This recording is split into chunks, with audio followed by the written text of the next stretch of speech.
Mon cher amour, je t'écris cette lettre pour te dire à quel point tu me manques. Tu es parti depuis quelque temps déjà, et la vie sans toi est difficile. Heureusement que je suis aidée par Louise, une copine qui travaille avec moi à la pâtisserie. C'est vraiment dur sans toi, et je ne rêve que de ton retour à Rochefort. Ta chère femme qui t'aime et qui pense à toi.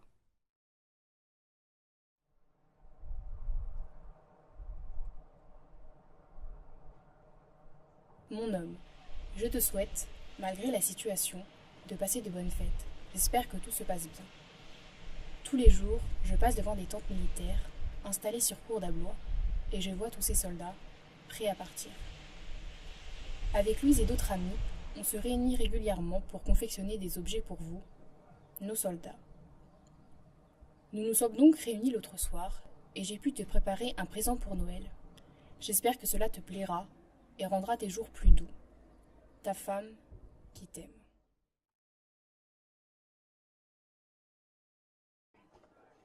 Mon amour, cela fait bientôt 3 longues années que l'on s'écrit. Tu me manques terriblement. Ici, tout est devenu plus cher. Il y a aussi beaucoup de restrictions à la pâtisserie.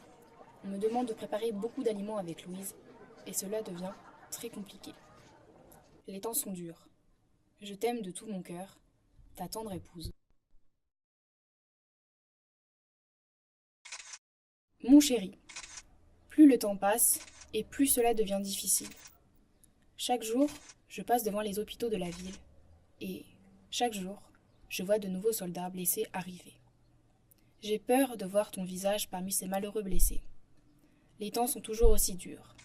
Pour Louise aussi, qui travaille avec moi. Les revenus de la boulangerie ne cessent de baisser. Je rêve de ton retour, ta chère femme qui t'aime.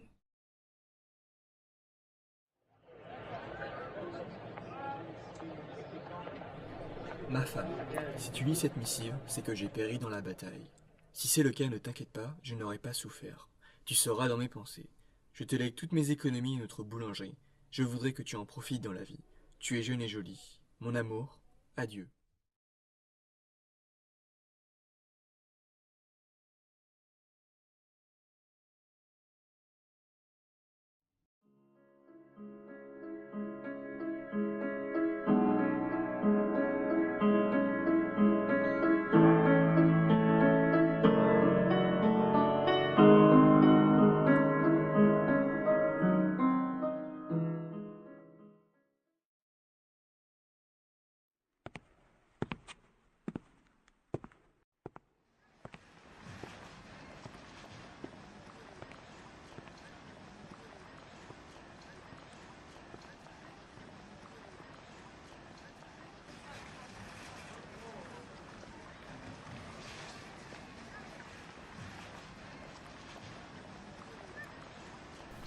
Le nom de mon père est marqué sur ce monument. On me dit qu'il est mort pour la France et que c'était un héros. Mais moi, j'y ai pas toujours cru. Maman a dit que papa venait pour quelques jours à la maison. Elle parlait de permission. J'étais tout content. Je me souvenais plus de lui. J'étais trop petit quand il est parti. Pour moi, c'était comme si j'allais le rencontrer pour la première fois. J'imaginais tout le temps notre rencontre. Mais ça s'est pas passé comme je l'avais imaginé.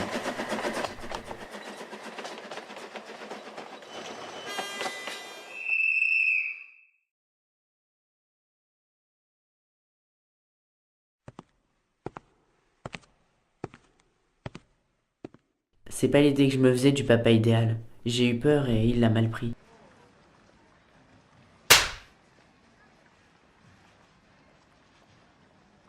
Je m'attendais pas à ça. Et ça a installé un froid entre papa et moi pendant les jours d'après. Je me rappelle du soir de son arrivée. C'était le pire dîner et la pire nuit de toute ma vie.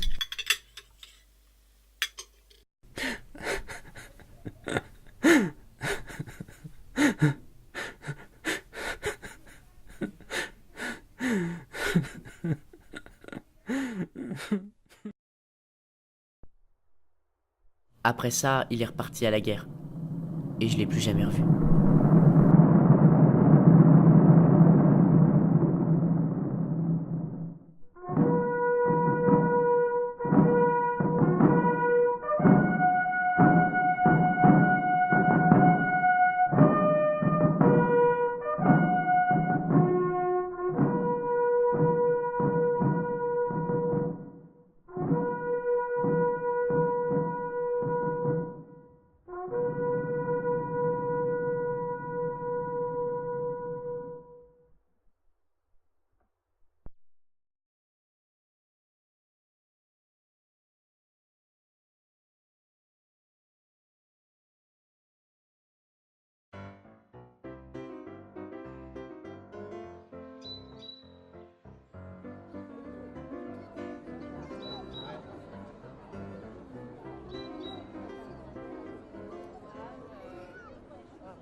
Paul, pourquoi tu ne manges pas?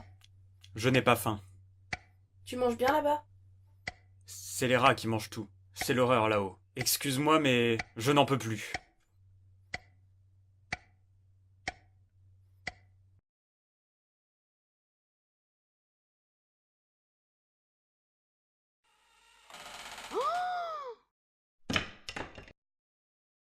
Je ne veux pas y retourner. Le front, c'est horrible.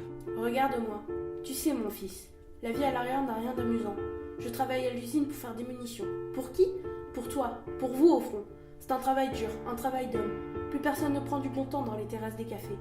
Si tu désertes, ils te trouveront et tu seras fusillé. Je t'avais prévenu de ne pas suivre ton père. Je préfère avoir une chance de te revoir vivant, Paul.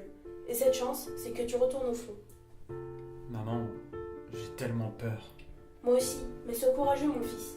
Pour toi, pour moi et pour la France. Repose-toi maintenant, avant de repartir pour le front.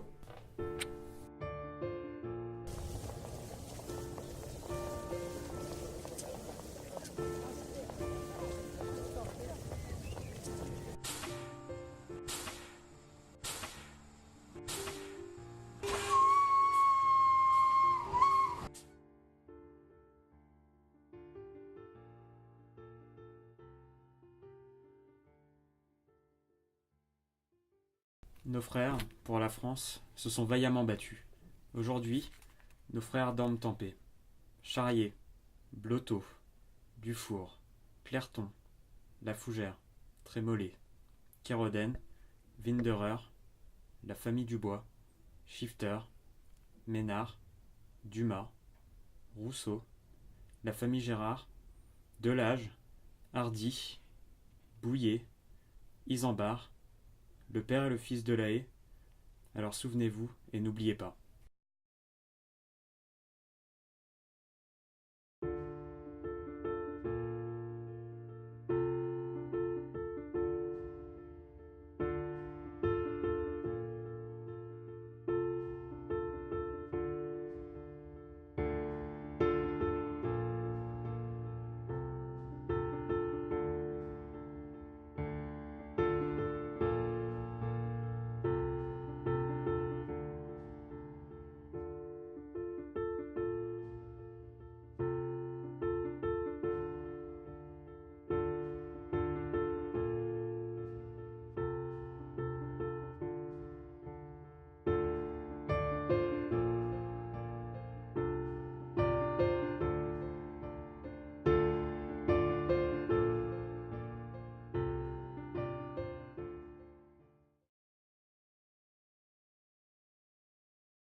Novembre 1914. Certaines nuits, sur l'arrière-front, les hommes pleurent. Je me suis promis de rester fort, gardant espoir de revenir, comme ils disent, avant Noël. Cette photo, je m'en souviens bien. Luc au centre semblait avoir perdu l'espoir dans ses yeux. Puis il y avait Marc à gauche. On grelottait côte à côte. On partage notre peine. Aujourd'hui, 11 mars 1915. L'Angleterre déclare le blocus de l'Allemagne. Lorsque le fameux son de l'assaut résonna, tous mes camarades se mirent à courir, courant vers la déshumanisation, le probable oubli, mais surtout la souffrance. Parfois le soir, lorsque nous avions un moment, car les attaques pouvaient se déclencher n'importe quand, on chantait. On voyait plus qu'autre chose, certains chantaient très mal, mais on s'en foutait.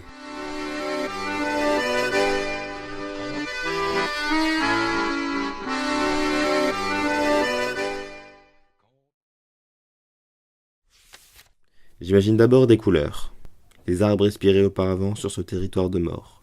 J'ai la vision fugace de deux oiseaux qui survolent cette plaine.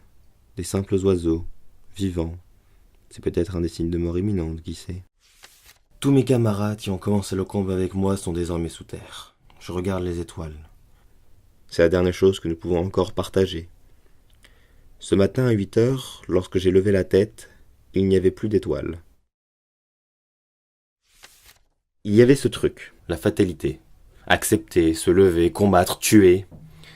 Je tiens debout, sans avoir plus rien qui me porte. C'est comme ça, c'est la guerre. Je rêve de ce jour de silence dans le jardin de maman, assis près de ma femme Martha, celle qui me donne encore la force de me battre. Juin 1918. Des balles volent par milliers. Des obus tombent du ciel. On se cache, on se protège comme on peut. Si c'est un cauchemar, je voudrais m'en réveiller.